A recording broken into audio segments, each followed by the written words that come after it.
Unboxing. फ़िलहाल मैं उन दिए गए तोहफ़ों को खोल रहा हूँ जो कि मेरे को मिले हैं इस महीने, और उसमें एक बहुत ही सुंदर सी पुस्तक है। नाम है उस पुस्तक का प्रेमावतार। बिल्कुल नाम सुनने के बाद तो सीधा याद आता है कृष्ण, जो कि बात बिल्कुल सही है। यह पुस्तक प्रेमावतार के नाम से तो है, परंतु ये पूरी की पूरी पुस्तक जो है भगवान श्री कृष्ण को समर्पित है। इसमें बहुत सारी चीज़ें लिखी हुई हैं, बहुत सारी चीज़ें दी गई हैं, परंतु लेखक की दृष्टि से दी गई है। जब इसमें आप देखोगे, इसका चित्र देखोगे, इसमें बहुत सारी चीज़ें ऐसी ऐसी लिखी गई हैं ना, जो कि देखने के बाद लगता है कि हाँ, जानते हैं इस चीज़ को, परंतु फिर भी लगता है कि नहीं, क्योंकि किसी के दृष्टि से दी गई है, किसी के दृष्टि को देखने के बाद लिखी गई है, तो ज़रूर है कि कुछ ना कुछ नया होगा।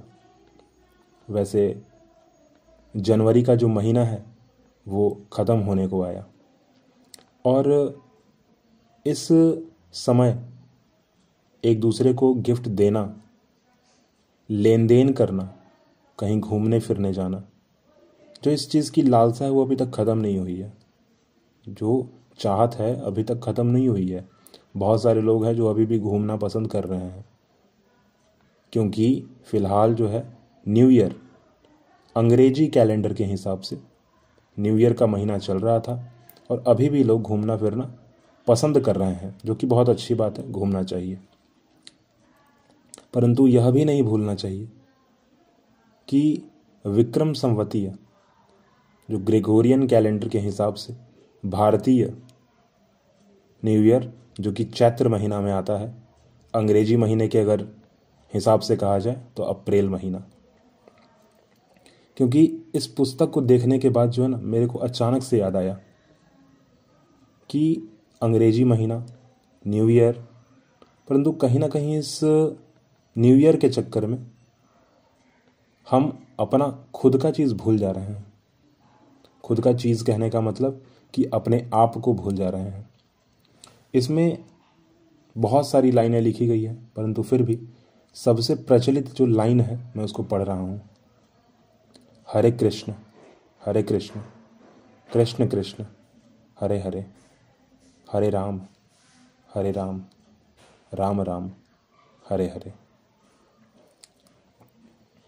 इस लाइन को आपने हर उस जगह पे सुना होगा जहाँ पर कृष्ण भक्ति में लोग हैं, खासकर वृंदावन, बरसाना, या फिर उन मंदिरों में भी जहाँ पर श्री कृष्ण की मूर्ति है, श्री कृष्ण राधा की मूर्ति है।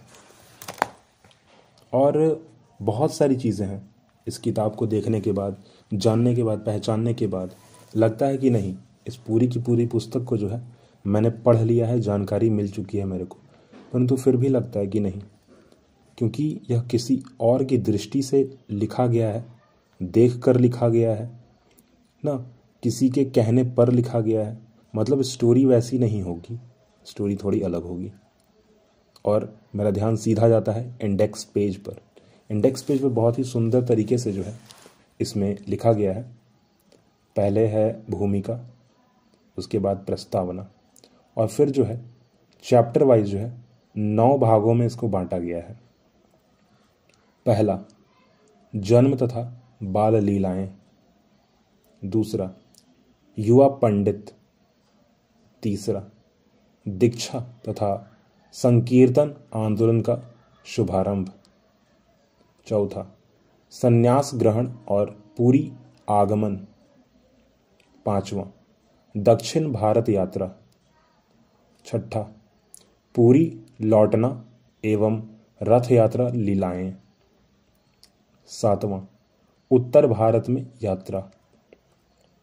आठवां, पूरी भक्तों के संग लीलाएं। नवां, अंतिम वर्ष। और आखिरी में जो है क्योंकि पुस्तक है ना, तो उसमें बहुत सारे चीज़ों का जो है आभार व्यक्त करना होता है, तो लास्ट में जो है एक आभार, लेखक परिचय, जो सेक्शन है वो भी दिया गया है इस पुस्तक में, जो कि बहुत अच्छी बात है। पुस्तक छोटी है और परंतु फिर भी मुझे ऐसा लगता है कि हाँ, पूरी की पूरी बात कही गई होगी और पूरी की पूरी बात जो है इसमें लिखी हुई होगी। जब मैं इसको पढ़ूंगा तो कोशिश ज़रूर करूंगा कि इस पुस्तक को जो है कुछ ऐसी बातें जो इम्पोर्टेंट हो, शायद कुछ आप सीख सकें, वो मैं रखूंगा ज़रूर मेरे उस प्लेलिस्ट में जो कि स्पेशलाइज्ड है ना। मैंने आपके सामने इंट्रोड्यूस किया हुआ है मोटिवेशन। फिलहाल इस पुस्तक के बारे में क्या कहें, इंटरेस्टिंग है।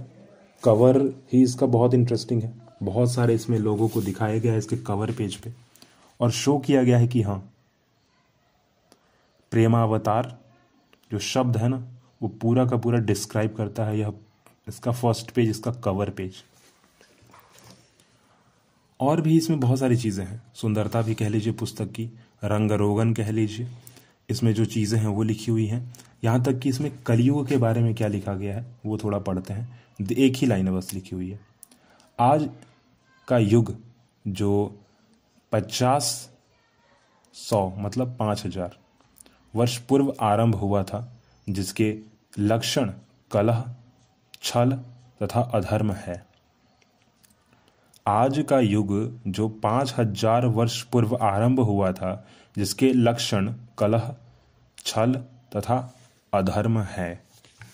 दूसरी बार मैंने इसलिए पढ़ा ना क्योंकि इसमें लिखा गया है कि यह जो कलयुग है ना वो बस 5000 साल पहले जो है प्रारंभ हुआ है, परंतु पूरा का पूरा कहना ये सही नहीं होगा क्योंकि इसमें जो इन्फॉर्मेशन दी गई है वो शायद पुरानी दी गई है। जहाँ तक फिलहाल मेरी खुद की नॉलेज है, बहुत सारे लोग का कहना है, बहुत सारे पंडितों का कहना है कि नहीं, फिलहाल ज़्यादा हो चुका है क्योंकि समय भी तो बीत रहा है ना। और लास्ट इसमें जो कहा गया ना कि यह जो युग है उसमें कलह, अधर्म, छल, ये 3 चीज़ और भी बहुत सारी चीज़ें हैं, अलग अलग अगर बांटो तो, परंतु फिलहाल मेन कहा जाए तो 3। तो इस चीज़ पर यह पूरा का पूरा बेस है कलयुग। सीखने और समझने की अगर बात है तो बहुत सारी चीज़ें सीखी और समझी जा सकती हैं, परंतु मैं कहूँगा कि हाँ, पहले खुद से सही रहिए फिर दूसरों को सही कीजिए। यह तो थी एक बहुत ही इंटरेस्टिंग और एक बहुत ही अनोखी उपहार, गिफ्ट, जो कि मेरे को मिली है एक दोस्त के थ्रू।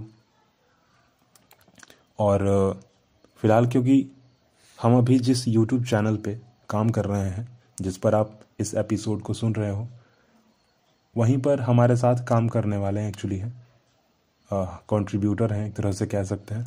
उन्होंने यह पुस्तक मेरे को गिफ्ट में की थी और मेरे को लगा कि बहुत सारी गिफ्ट्स हैं, परंतु यह जो गिफ्ट है ना इसमें बहुत सारी चीज़ें सीखने को है, बहुत सारी चीज़ें बताने को है और फिलहाल इससे आप बहुत कुछ सीख सकते हैं, जान सकते हैं, जानकारी आपको मिलेगी।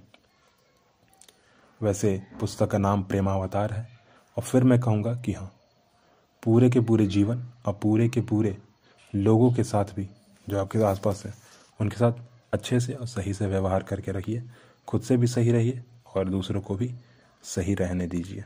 फिलहाल के लिए मैं अपने आप को रोकता हूँ, अगली बात हम अगले पॉडकास्ट में करेंगे। Subscribe mouth podcast.